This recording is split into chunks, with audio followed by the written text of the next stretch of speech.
Bom, bora falar de política americana e das coisas que não contam, né, para gente. Eu, antes de começar, queria agradecer imensamente o carinho de vocês, o apoio, a audiência no Twitter e nas minhas entrevistas que eu sempre dou quando eu vou pelo Brasil, que eu estou no Brasil. E dizer que, por causa de vocês, eu tenho pensado muito em fazer um canal no YouTube, ou, enfim, ainda estou desenvolvendo a maneira, mas eu já estou certa que eu quero fazer sim, e muito porque vocês também têm pedido bastante, e muito também pela raiva que às vezes eu passo de assistir o noticiário brasileiro e não ver o que realmente acontece aqui às vezes, né? Então, às vezes é muito frustrante para mim ver que não está chegando no Brasil algumas coisas importantes que estão acontecendo aqui. Então, o que eu queria dizer para vocês hoje é o seguinte: bom, tintim, eu vou de café, vocês sexta-feira à noite devem estar com um vinho, né? Eu até pensei em abrir um vinho aqui.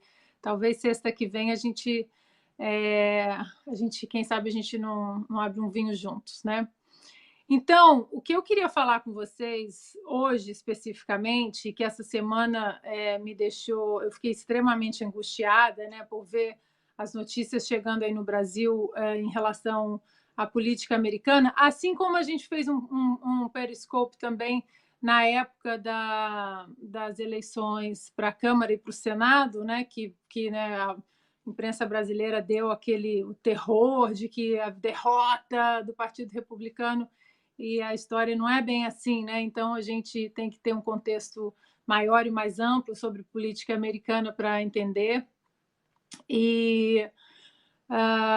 Então eu achei necessário fazer hoje, mesmo sem ter uma estrutura assim tão profissional e tecnológica, mas porque eu achei importante. Acho que o vídeo de hoje, aqui, a interação de hoje com vocês, ela vai ser um pouco chata, porque eu vou ter que passar assim, detalhes, mas eu acho que essas informações chatas que eu vou dar hoje, elas fazem todo o background do que está acontecendo, que é noticiado no Brasil, que é o Mueller Report, que é o impeachment do presidente Trump agora, que os democratas vão continuar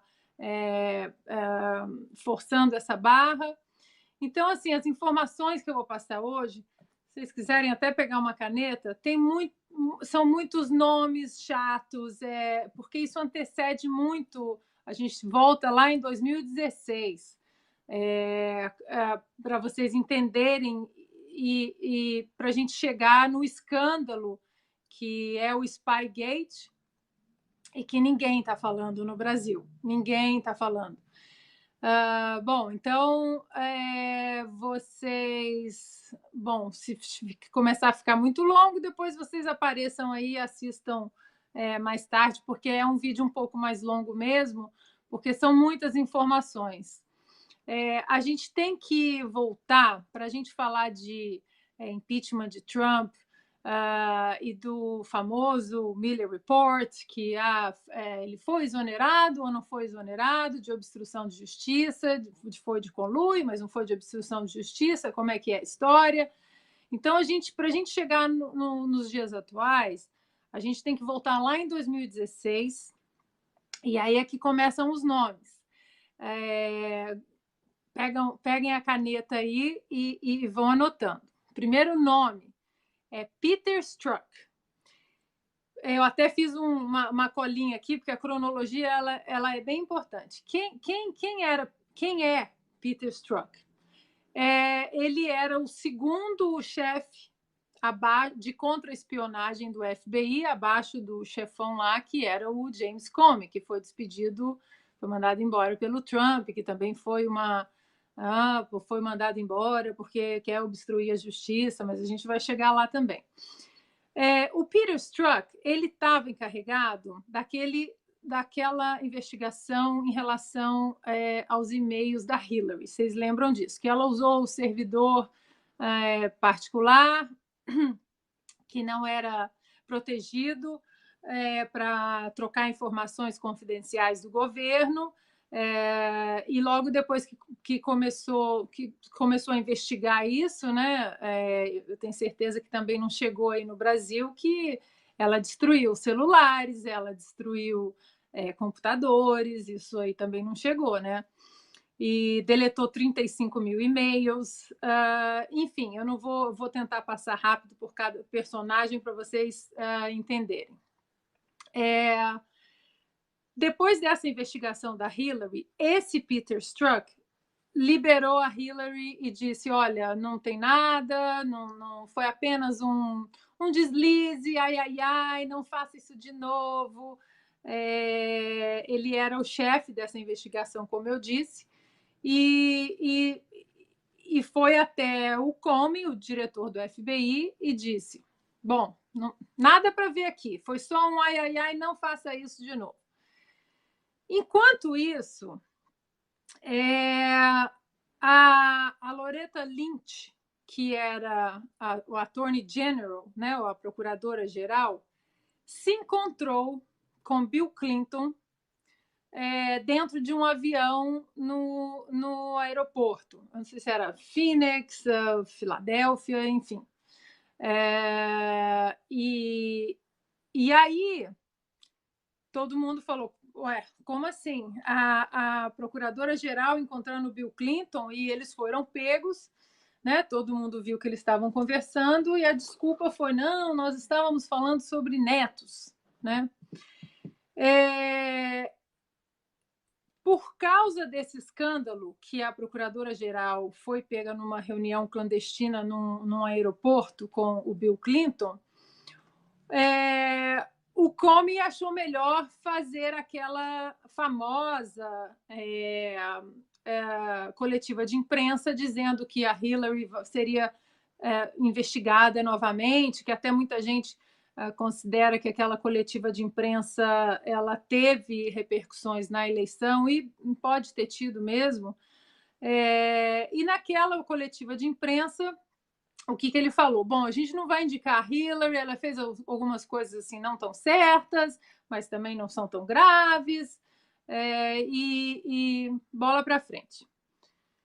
Bom, aí esse Peter Strzok, que era o encarregado dessa investigação do escândalo dos e-mails da Hillary, ele passa a ser o cabeça, o chefe da investigação sobre a interferência russa nas eleições presidenciais de 2016. O mesmo cara que exonerou a Hillary, disse: não tem nada aqui, ele agora é chefe da investigação de interferência russa nas eleições.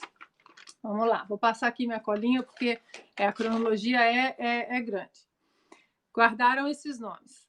Agora tem um outro nome, e desculpa isso ser chato, mas é porque vocês têm que entenderem mesmo esse contexto chato para entender por que do Spygate, do escândalo que a gente está vivendo aqui agora, que até o New York Times, que é um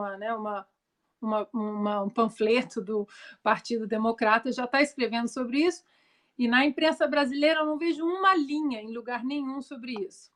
O próximo nome é de Lisa Page. Ela era uma das advogadas tops do FBI e era amante do Peter Strzok. Pois bem, a Lisa Page, ela se tornou encarregada, a advogada encarregada do FBI, junto com o Peter Strzok, na investigação da Rússia, de interferência da Rússia. Aí, o que acontece? Lisa Page e Peter Strzok começam a trocar mensagens no celular, e celulares do governo, e por isso que hoje essas mensagens elas vieram a público, elas são oficiais, porque os celulares eram do governo. Em julho, agosto de 2016, antes da eleição, eles começam a trocar mensagens, e uma das mensagens da Lisa para o Peter era assim: o Trump não vai ser presidente, certo? E o Peter responde para ela: não, ele não vai, nós vamos parar isso. Acho que enough said, né? Mas segue o jogo. Aí o Trump tem outras mensagens também, aí é só não entrar na internet, eles dizendo, eles combinando como que eles iam tentar parar o Trump, que parar o Trump, fazer o que eles estavam fazendo, né, de errado ali no FBI, como vazando informações para a imprensa, fazia parte de um seguro, né? Ou seja, você tem um seguro de saúde, por exemplo, mas não quer dizer que você vai usar. Então, na opinião deles, se o Trump ganhasse, era uma coisa terrível para a nação. Então, eles estavam fazendo nada mais do que a obrigação de proteger a nação contra o Trump. E passa a eleição, o Trump vence em 2017, mais mensagens de texto entre os dois começa a pipocar na imprensa.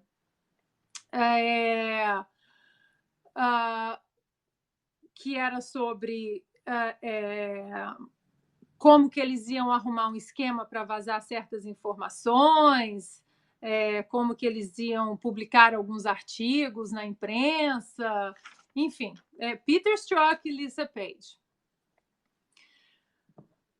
Passa a investigação da Rússia, a investigação dentro do FBI, eles chegam à conclusão que não tem nada, e existem mensagens entre a Lisa Page e o Peter Strzok, mensagens de texto dizendo realmente não tem nada, e agora o que a gente vai fazer? Quando essas mensagens vieram a público, o Congresso americano fez o quê? Chamou a Lisa Page e o Peter Strzok para testemunharem perante o Congresso, né, sob juramento. E os dois confirmaram que realmente, depois de uma longa investigação dentro do FBI, eles não acharam nada em relação a conluio ou com a Rússia, ou alguma interferência que estivesse ligada com a campanha do Trump. Bom, vai ficando mais complicado. Se vocês quiserem que eu faça em dois vídeos, eu faço. Vamos ver. Vocês querem que eu faça em 2 vídeos? Porque vai ficar um pouco complicado. Vamos ver. Querem que eu mate hoje e depois a gente fala de outras coisas outro dia, ou faço em 2 vídeos? Não. Vocês querem hoje, é isso? Tá bom, vou continuar. Tá bom, então vamos lá. Beleza. Lisa Page, Peter Strzok já testemunharam no Congresso e disseram que realmente não acharam nada, a investigação dos Estados Unidos. Agora vem um outro nome, Christopher Steele. Christopher Steele, ele era um ex-espião britânico, é um ex-MI6 que fala, né? Ele era um ex-espião britânico. E ele foi pago por uma empresa, vão colocando aí, depois vão ter que assistir de novo. O Christopher Steele, esse ex-espião britânico, dá um roteiro de filme, né? Ele foi pago por uma empresa chamada Fusion GPS para criar um dossiê contra o Trump. O tal famoso dossiê é esse do Christopher Steele. Ele foi pago por essa empresa chamada Fusion GPS. E agora que vem uma das partes mais incríveis. O dossiê ele era assim lotado de coisas assim quase impossíveis de serem provadas, inclusive o famoso Golden Shower lá do Trump lá na Rússia com as prostitutas num hotel, aquela coisa toda. Estava nesse dossiê também. Uma das principais pessoas dessa empresa que pagou o Christopher Steele para fazer esse dossiê, o nome dela é Nellie Orr. Ela é uma das principais figuras da empresa. E a Nellie Orr, que ajudou, né, nessa tramitação toda aí para chegar até nesse ex-espião britânico através da Fusion GPS, ela é casada com Bruce Orr. O Bruce Orr é o quarto encarregado do FBI. Vão vendo. Vão vendo. O Bruce Orr, que é do FBI, o quarto encarregado numa hierarquia, né? O quarto também manda bastante ali. Ele resolve conversar com o tal do ex-espião britânico, Christopher Steele. E percebe assim que ele é totalmente anti-Trump, que ele é Trump hater e que as informações são muito difíceis de serem confirmadas. A gente ficou sabendo disso tudo, porque depois eu conto para vocês, então, como que a gente fica sabendo disso tudo. Então, o Bruce Orr conversa com o Christopher Steele e percebe que ele é anti-Trump e fala, bom, isso aqui né, perfeito. O que acontece? Enquanto está acontecendo isso tudo, uma agente do FBI, o nome dela é Kathleen Cavalette, ela começa a suspeitar desse Christopher Steele, conversa com ele também e faz uma investigação pesada em cima dele e percebe que aquilo ali, ela falou, isso aqui é furada, esse Christopher Steele, essas informações aqui são impossíveis de serem provadas e não tem veracidade nenhuma, isso aqui vai ser muito difícil de ser provado, isso aqui é furada. E o que ela fez, a Kathleen Cavalette? Ela avisou outros agentes do FBI, olha, esse Christopher Steele aqui, ó, esquece esse dossiê dele aqui, nada a ver, nada a ver. Mesmo assim, o FBI decide usar o dossiê para conseguir um mandado especial de vigilância numa corte especial que chama FISA, que eles têm que expedir esses mandados especiais assim, porque é de vigilância, você vai vigiar um cidadão americano. Então, eles usaram esse dossiê, foram até esses juízes e falaram, olha, a gente precisa vigiar, não pode usar a palavra espionar, vigiar essas pessoas aqui da campanha do Trump. E uma dessas pessoas era o Carter Page, nada a ver com a Lisa Page, era o Carter Page, um cara que trabalhou na campanha do Trump. O que o juiz dessa corte especial faz quando o FBI chega e fala esse dossiê é verídico, essas informações são verídicas, nós checamos e dá o carimbo aí que a gente precisa desse mandado. O juiz vai dar, o FBI, né? Imagina, vou duvidar, vou começar a tricotar aqui com o FBI, não. Dá... vai lá, toma aqui a sua autorização para você vigiar esses cidadãos que você acha que podem estar em conluio aí com a Rússia. Então, essas autorizações, elas tinham data de validade. O FBI voltou 4 vezes a essa corte especial, a FISA Court, eles voltaram 4 vezes, usaram o mesmo dossiê falso 4 vezes para continuar espionando nas pessoas ligadas à campanha do Trump. Lá que a colinha aqui tá acabando já, tá acabando. Aí eu peguei umas perguntas aqui também no Twitter e a gente pode conversar depois. Bom, isso tudo, né, vem à tona porque existe um rapaz absolutamente fantástico no Twitter, o nome dele é Tim Fitton, e ele tem uma empresa que chama Judicial Watch. O que essa empresa faz? Tudo isso que eu contei aqui para vocês, pela Constituição, que não é assim, confidencial, de segurança nacional, enfim, tem que ser aberto ao público. Mas depois, mas antes de ser, não é assim, Alberto, que você entra na internet. Você tem que entrar com uma ação e aí esperar e falar, eu quero saber de tal caso, de tal caso. E o que esse rapaz faz, o Tim Fitton? Ele passa o dia entrando com essas ações. Eu quero ver a informação tal, eu quero ver as mensagens de texto, enfim. Isso tudo aí fica aberto.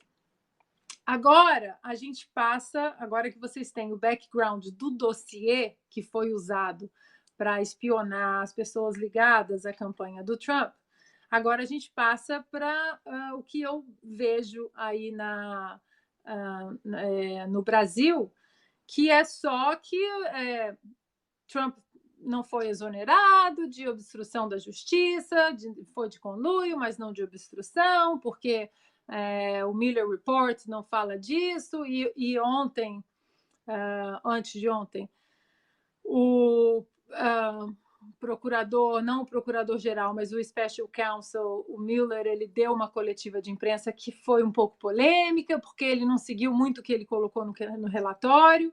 E aí a gente vale lembrar que esse relatório ele foi feito depois de 2 anos de investigações, 35 milhões de dólares, 500 testemunhas, não sei quantos pedidos, eu até tenho um tweet sobre isso, não sei quantos pedidos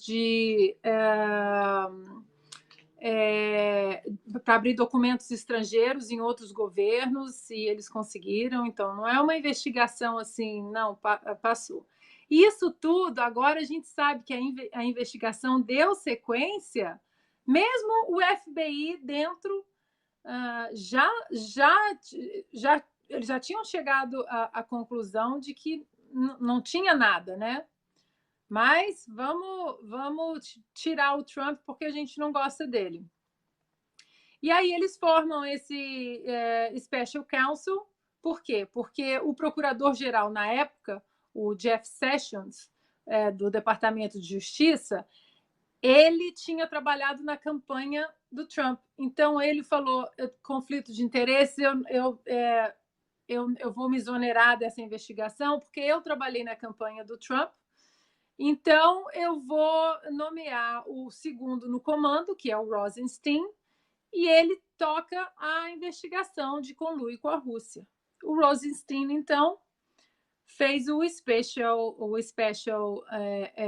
Counsel, encabeçado pelo Mueller, que hoje, agora recentemente, nós descobrimos que lá atrás, quando o Trump foi eleito, ele queria ser chefe do FBI, e o Trump falou, não, eu já tenho outra pessoa. E aí 2 anos se passaram, investigação, enfim.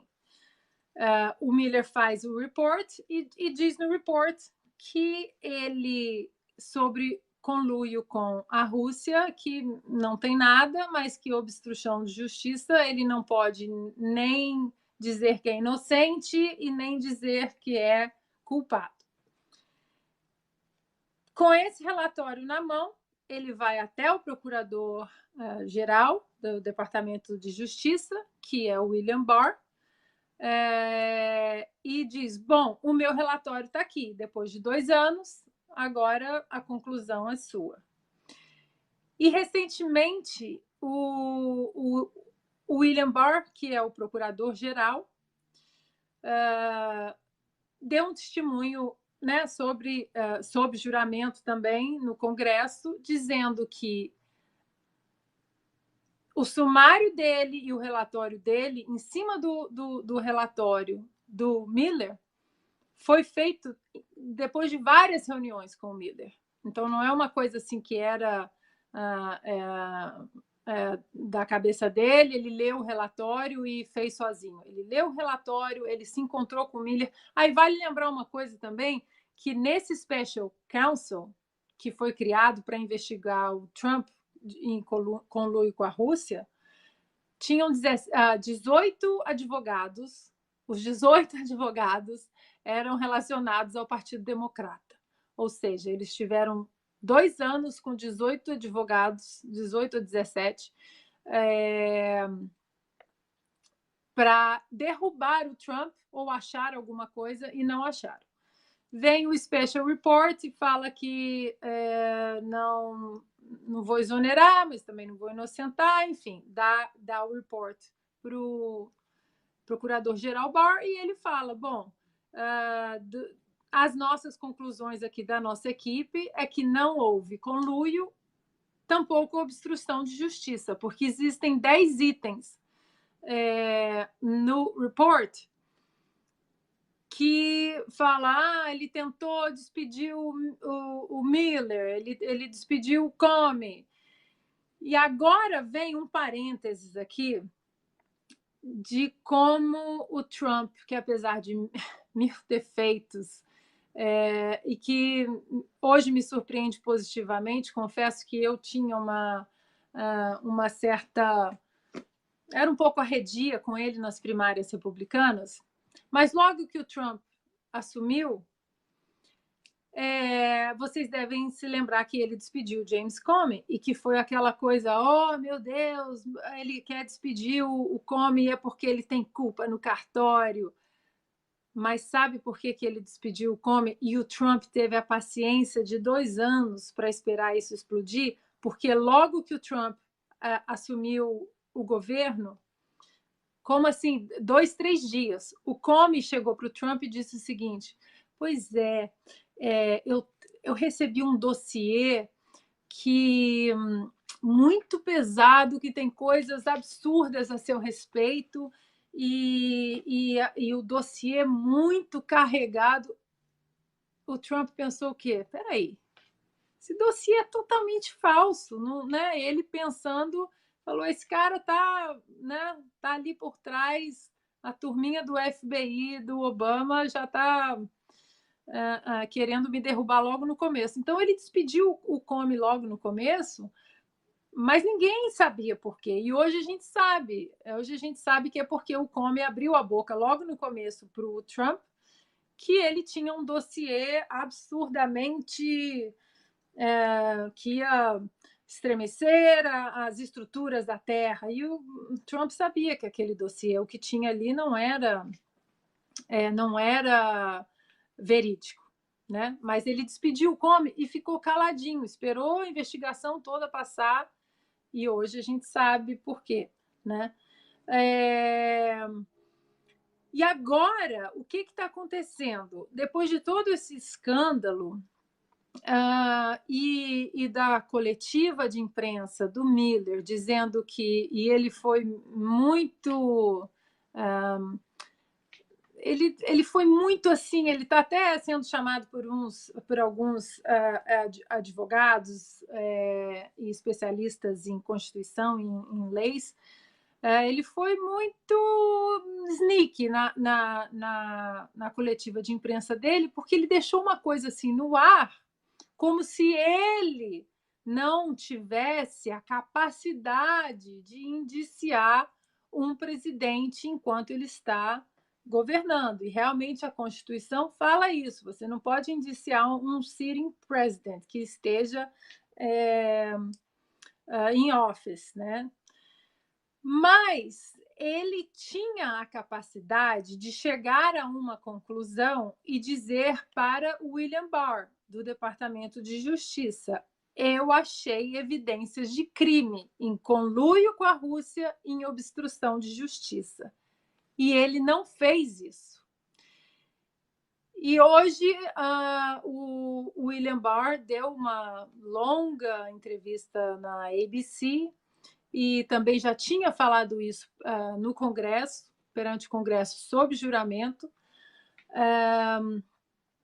de que por 3 vezes, antes dele soltar o sumário dele, ele sentou com o Miller e disse: se não fosse pelas regras da OLC, que é umas regras, né, que você não pode... depois eu entro na OLC com vocês. Você achou alguma evidência de crime em obstrução de justiça do Trump? E o Miller disse em 3 reuniões com o Barr: não achei. E baseado nisso, o Barr deu também, falou: realmente, no collusion, no obstruction of justice. E aí agora o que está acontecendo? O Barr quer investigar os investigadores, quer investigar o FBI, quer investigar... porque o FBI foi descaradamente usado como arma política, né? E ainda está sendo usado como arma política. Aí o Barr agora pediu, muita gente fala que foi o Trump, mas não foi, foi o Barr. Hoje ele confirmou na entrevista da ABC que o Barr pediu para que tirasse o status de confidencial de muitos documentos do FBI e que ele pudesse trabalhar nesses documentos e torná-los públicos, porque ele acha que muita coisa é de interesse público e que ele acha que existe um esquema de espionagem há muitos anos no FBI. E o Trump concordou, tirou o status de todos os documentos relacionados à investigação de conluio com a Rússia. Ele tirou o status de confidencial. Agora o Barr vai se debruçar em cima deles. E a gente vai saber, né, mais coisas, porque até agora a gente sabe o quê? Que o Partido Democrata, através... Deixa eu pegar o nome aqui para eu não falar o nome errado. Eu até escrevi aqui. Ele, através da Fusion GPS, pagou o dossiê.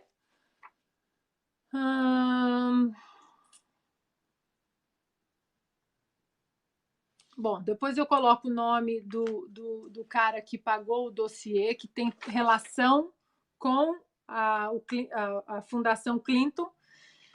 Então, através dos democratas, eles pagaram por esse dossiê falso, e aí chegamos nesse escândalo todo, e esse Spygate é totalmente assim abolido, né, da imprensa no Brasil. Não se fala no esquema que o Partido Democrata armou dentro do FBI durante a administração Obama e de como o FBI vem sendo usado como arma política, vazando informações, vazando primeiro como na campanha do Trump, depois que ele foi eleito, vazando informações. Para vocês terem uma ideia, logo que o Trump foi eleito, sabe quando os chefes de Estado ligam, né, para dar os parabéns, para conversar, primeiro-ministro e presidentes? Informações desses telefonemas do Trump com chefes de Estado vazaram. Para vocês terem uma ideia de como o FBI estava bem estruturado em relação para ajudar a máquina do Partido Democrata. E isso tudo agora está ruindo, principalmente agora os próximos capítulos eles vão ser em cima das informações do FBI que perderam status de confidenciais. E o Barr disse que vai debruçar sobre isso e vai tornar público isso. Alguém falou que o primeiro vazamento foi com o primeiro-ministro da Austrália. Foi isso mesmo, o primeiro vazamento do telefonema.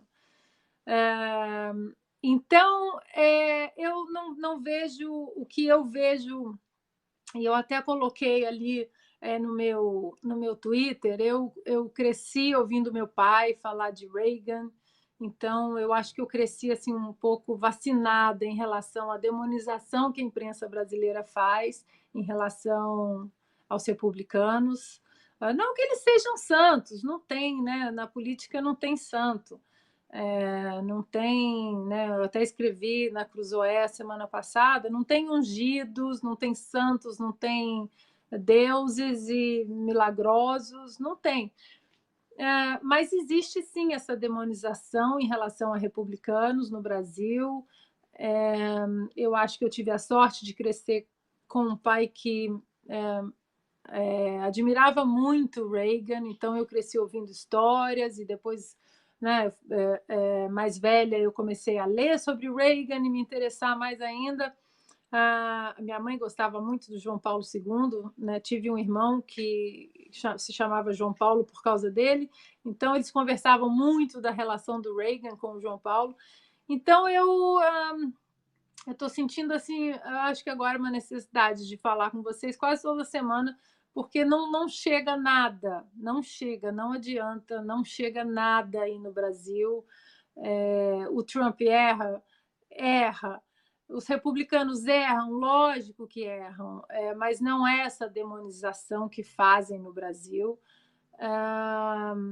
Muita gente está comparando esse caso dessa espionagem, né, do que está acontecendo aqui com o Watergate, e não é muito pior, porque o Watergate com o Nixon era um partido espionando o outro, ou seja, o Partido Republicano espionando o Partido Democrata e vice-versa, que isso deve rolar há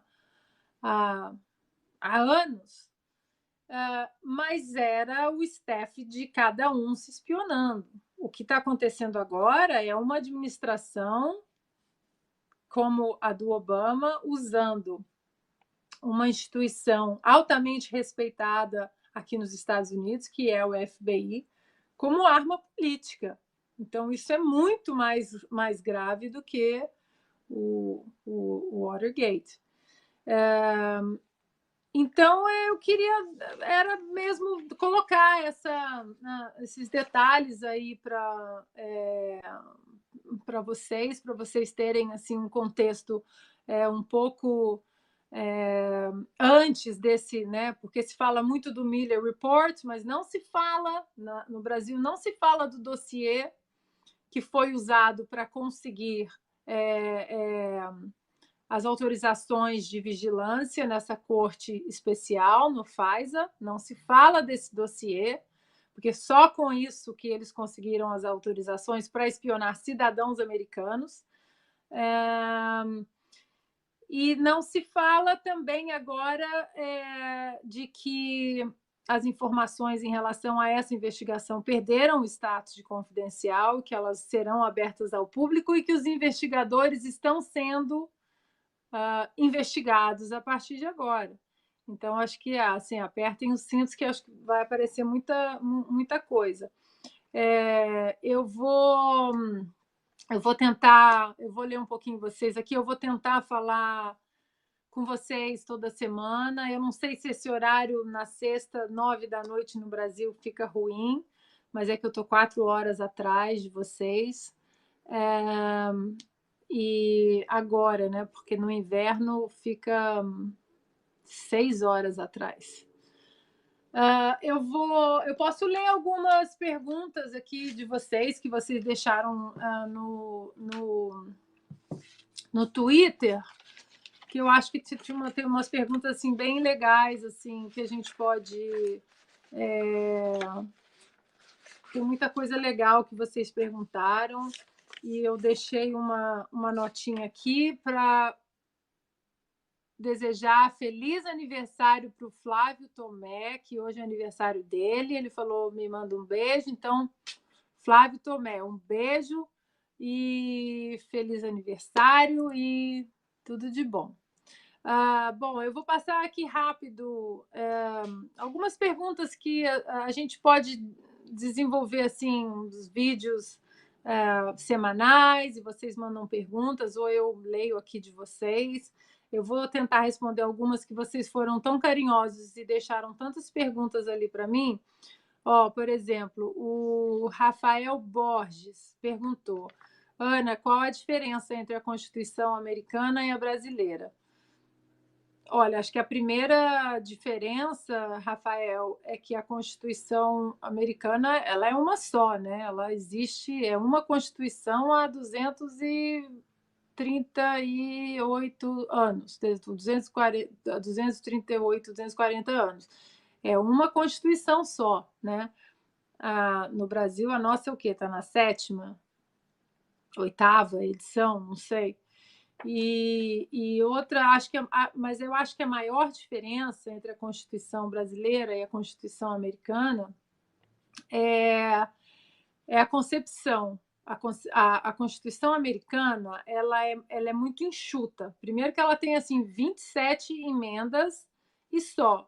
E é muito difícil de passar emenda aqui, muito difícil. Então, é assim, é o que está ali, é o que está escrito. O que não está escrito, o governo não tem autoridade para fazer. Enquanto a nossa, né, ela é muito ampla e, além de ser enorme e tentar se meter em quase tudo, ela dá muita brecha, ela tem muita brecha para o judiciário entrar e o governo se meter, como, né, o STF está fazendo agora, legislando sobre o aborto, legislando sobre homofobia e política, ideologia de gênero, enfim. Então, eu acho que essa é a primeira, acho que é a principal assim, diferença. E por quê? Aí eu vou aproveitar e vou entrar. Alguém também me perguntou aqui sobre o voto, o colégio eleitoral, que existe um movimento aqui nos Estados Unidos agora que está indo contra, né, o colégio eleitoral, querendo acabar com o colégio eleitoral e colocar o voto popular.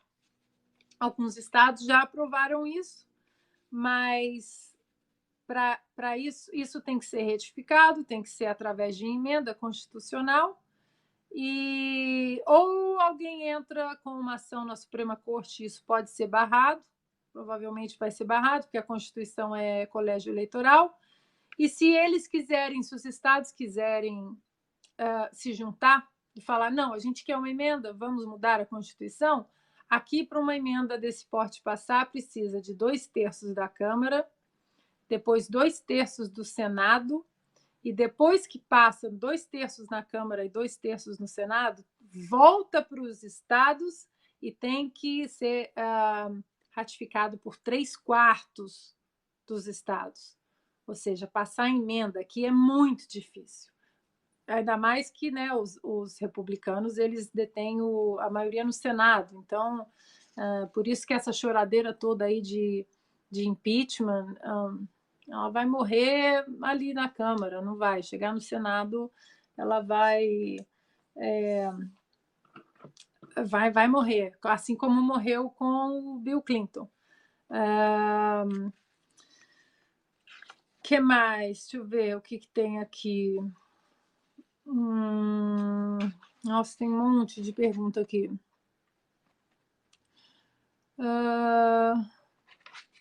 Nossa, mas tem tanta pergunta boa que eu não sei nem o que.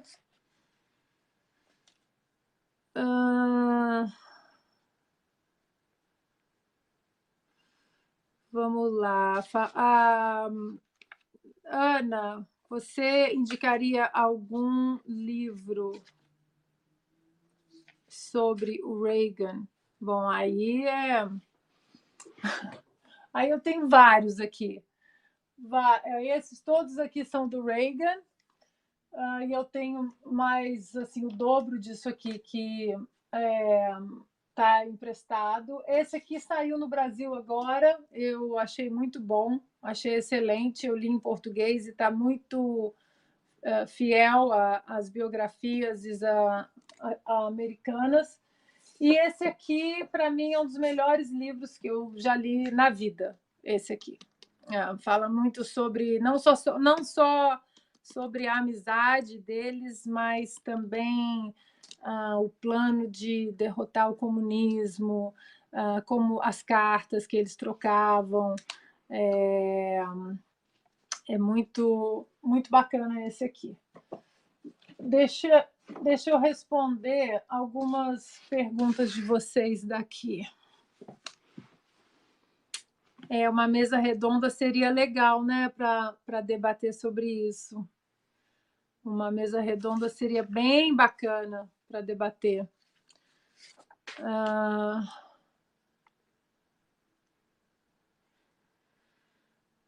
No Brasil, eu acho que tem que acabar a ler. Acho que no Brasil, primeiro, tem que acabar essa quantidade de partidos, né, que a gente tem. E eu também sou contra o voto obrigatório. Aqui eu tenho uma relação com o voto, assim, as pessoas elas não estão preparadas para votar, elas não assistiram um debate, elas não votam, né? Então, essa é a relação de responsabilidade com o seu voto, tratar o voto, né, como uma modificação da sua vida, acho que é muito importante. A real popularidade, Sean, do Trump aqui nos Estados Unidos, agora ela estava recentemente, a última pesquisa acho que deu 48%, se eu não me engano. Mas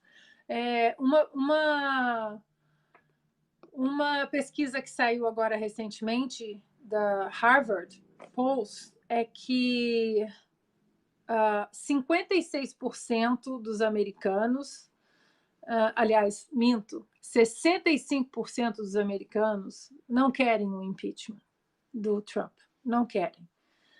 O impeachment do Trump ele é visto hoje como uma questão assim de honra, né, para o Partido Democrata, para os histéricos que estão gritando desde 2016. Enquanto isso, a caravana vai passando, a economia pulsante, números como a gente não via desde 1969, das menores taxas de desemprego, né, da história, a menor taxa de desemprego entre negros e latinos nos últimos 17 anos. A economia está muito bem. Então,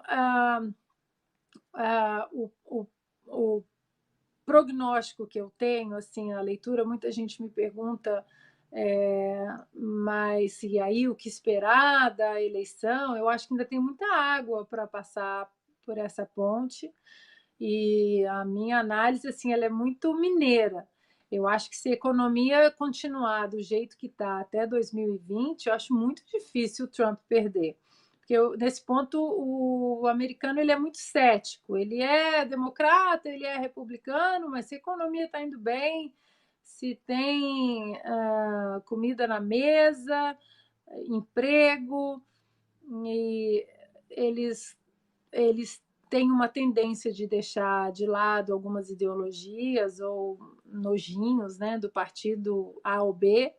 Então, o Trump tem que segurar essa economia. Eu confesso, não sou economista, não sou especialista em números, apesar de que o meu filho, agora mãe babona, né? Meu filho vai para Stanford e ele quer fazer economia, né? Então, aqui em casa a gente conversa muito. Meu marido também é economista, além de cientista político e advogado. Então, a gente conversa bastante de economia, mas não me meto, não gosto de me meter muito em economia. E apesar de algumas pessoas falarem, não, está tudo bem o que o Trump está fazendo em relação às tarifas, eu tenho medo, eu tenho um pouco de receio dessa briga com a China e agora essa briga com o México, de a cada mês ele aumentar as tarifas em 5% até setembro, até chegar a 25%, porque eu não sei se vocês viram, né? O Trump jogou agora a conta do lado mexicano e disse: vocês têm que fazer alguma coisa em relação a essas pessoas que estão entrando aqui, porque existe sim uma crise humanitária grave na fronteira sul. Isso não é narrativa do Trump, isso já está, inclusive, em outros canais que não a Fox News. Mais ou menos de 1.000 a 1.500 pessoas cruzam a fronteira por dia. E o que acontece? As leis aqui nos Estados Unidos, quando eles cruzam a fronteira pedindo asilo, você não tem como botar de volta, né?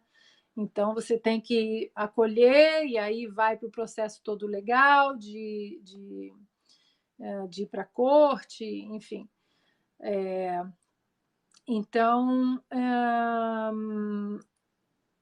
a gente fica torcendo para que a economia segure, né? E alguém está me perguntando aqui uma bibliografia obrigatória para entender os Estados Unidos. Eu acho que qualquer livro do Paul Johnson é um historiador maravilhoso. Paul Johnson, qualquer livro, ele tem 2 ou 3 livros assim que explicam bem o nascimento dos Estados Unidos, a Constituição e o povo e o DNA político, como é. Então, os livros do Paul Johnson são ótimos, ótimos. E tem também a série da HBO John Adams, né, com o Paul Giamatti, que é maravilhosa. Essa série também, quem nunca viu, para tudo agora e vai ver, John Adams. E estou vendo aqui muitos de vocês perguntando sobre o muro. O muro agora, né, a briga na Câmara e no Senado é em relação a impeachment. Tem tanta coisa para decidir. Tem leis ao sistema de imigração que está falho, o sistema de saúde, porque o Obamacare deu errado, deu muito errado, porque violou alguns direitos constitucionais do americano, né? O Obamacare, ele literalmente força você a comprar um plano de saúde, ou seja, o rapaz que tem 19 anos de idade, que prefere falar: não, eu não quero ter um plano de saúde, o dia que eu ficar doente eu vou lá e eu pago a minha conta no hospital. E essas pessoas jovens, elas são obrigadas a ter plano de saúde, a pagar um plano de saúde, mas aí é para quê? Para sustentar exatamente os mais velhos. E agora alguns candidatos às primárias democratas estão prometendo plano de saúde, escola e Deus sabe mais o que para os imigrantes ilegais. Então, eu acho que isso vai mexer um pouco, com o brio assim do americano, porque o problema do americano não é a imigração. Muita gente, isso é outra coisa que também a imprensa brasileira tenta colocar, né, como o republicano é xenófobo, é racista, e não é. O problema é com a palavra ilegal, é a imigração ilegal. Aqui na Califórnia, qualquer imigrante legal, todos muito bem-vindos. Assim como eu tenho 3 pessoas que são imigrantes legais, que trabalham na minha empresa de arquitetura. Então, o problema é o ilegal, porque você que trabalha, você paga os seus impostos, e os ilegais que normalmente arrumam um trabalho assim, fazer um jardim aqui, alguma coisa ali, eles recebem o dinheiro e eles não pagam impostos, né? Eles não declaram impostos naquele dinheiro, naquele hourly rate, né? Que aqui nos Estados Unidos se paga muito por hora. Então, isso é um problema para o americano médio, até para o democrata, eu acho. Então, eu acho que se o Partido Democrata continuar tão indo tão para a esquerda como estão indo agora, né? Esse novo Partido Democrata, ele partido da Alexandria Cortez, são bem destemperados e radicais, com leis agora como a de Illinois e Nova York, né? Leis que suportam o aborto em gestações já bem avançadas. Ontem a Elizabeth Warren estava na televisão dizendo não sei o que, de graça, de graça, de graça, de graça, de graça. Ela falou uns 5 de graça, assim, prometendo, não sei quem vai ter isso de graça, as crianças vão ter creche até 5 anos de graça, e vai ter college de graça, e escola de graça. Bom, de graça nunca é, né? There's no free lunch. De graça nunca é.